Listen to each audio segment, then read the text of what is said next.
কখনো কি এমন হয়েছে যে আপনি নামাজে দাঁড়িয়ে আছেন এবং ভুলে গেছেন কত রাকাত নামাজ শেষ করেছেন, অথবা কারো সাথে প্রথমবার দেখা হওয়ার পর তার নাম জানলেন এবং কয়েক মিনিট পর ভুলে গেলেন, আবার জিজ্ঞাসা করতে হলো?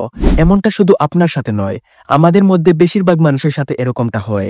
আর এই সমস্যার সমাধানের জন্য আজ আমি আপনাদের সাথে মস্তিষ্কের এক দারুণ ক্ষমতা এবং সেটাকে জাগিয়ে তোলার এক সহজ উপায় নিয়ে কথা বলবো।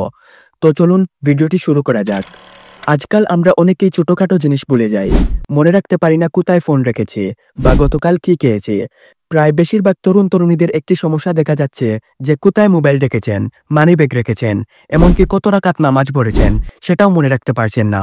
অথবা 2 দিন আগে কাউকে দেখেছেন এবং তার চেহারা মনে রাখতে পারছেন না, অথবা নাম মনে রাখতে পারছেন না। কিন্তু জানেন কি, রাতে ঘুমানোর ঠিক 15 মিনিট আগে একটা ছোট্ট অভ্যাস আপনার স্মৃতিশক্তিকে সুপার পাওয়ার দিতে পারে। প্রশ্ন হলো, কেন আজকাল এত বেশি মানুষের স্মৃতি দুর্বল হয়ে যাচ্ছে? আপনারা হয়তো শুনেছেন ডিমেনশিয়া বা স্মৃতিভ্রমের কথা, যা বিশ্বব্যাপী বাড়ছে। রিসার্চ করে জানা গেছে আজকাল এই সমস্যাটির একটি বড় কারণ হলো আমাদের ঘুমের অভ্যাস।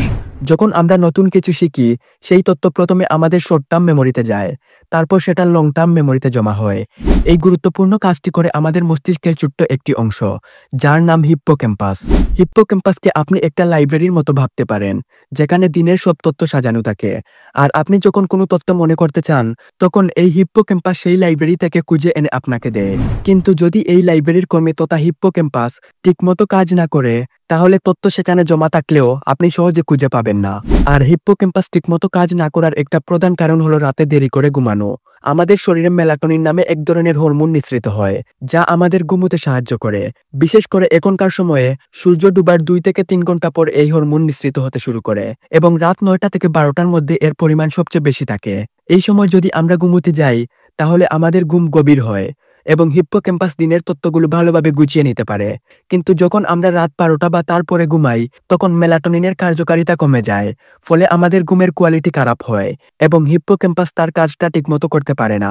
ঘুম হয়তো 5 থেকে 6 ঘন্টা হয়, কিন্তু সেই ঘুম মস্তিষ্কের জন্য যথেষ্ট নয়, ফলে হিপ্পোক্যাম্পাস দুর্বল হয়ে যায় আর আমরা ভুগতে থাকি স্মৃতি হারানোর সমস্যায়। তাহলে উপায় কি?